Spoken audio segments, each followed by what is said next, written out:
Hello दोस्तों, नमस्ते, प्रणाम, राधे राधे। आप लोग के बीच एक गीत सुनाने जा रही हूँ। अच्छा लगेगा तो लाइक कमेंट सब्सक्राइब कर लीजिएगा चैनल को।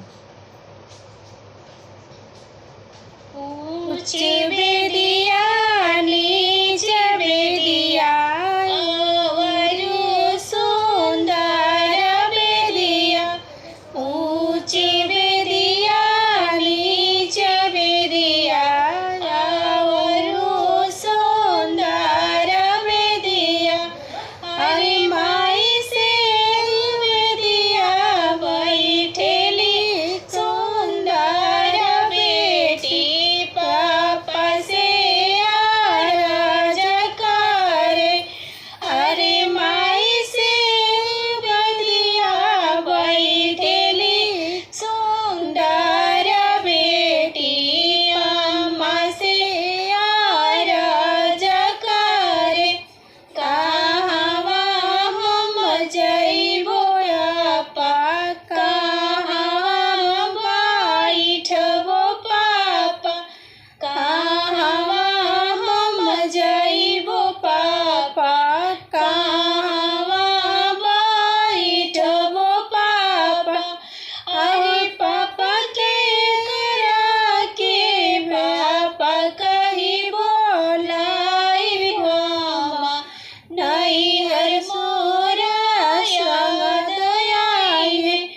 अरे पापा के करा के पापा कही बोलाई मामा, नैहर मोरा संग आई है।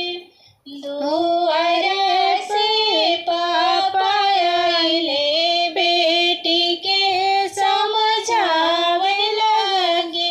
ससुरे तू जइया बेटी को अबर बैठिया बेटी।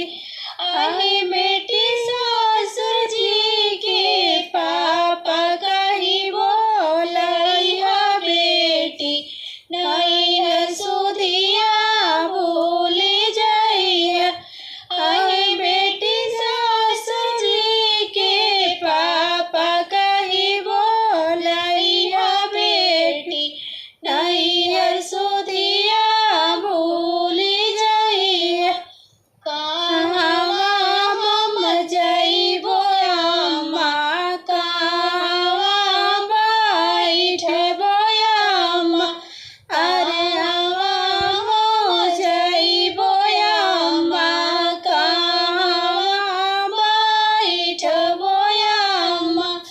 अरे अम्मा के करा के मम्मा कही बोलैब अम्मा, अंगना मोरा याद आइल है।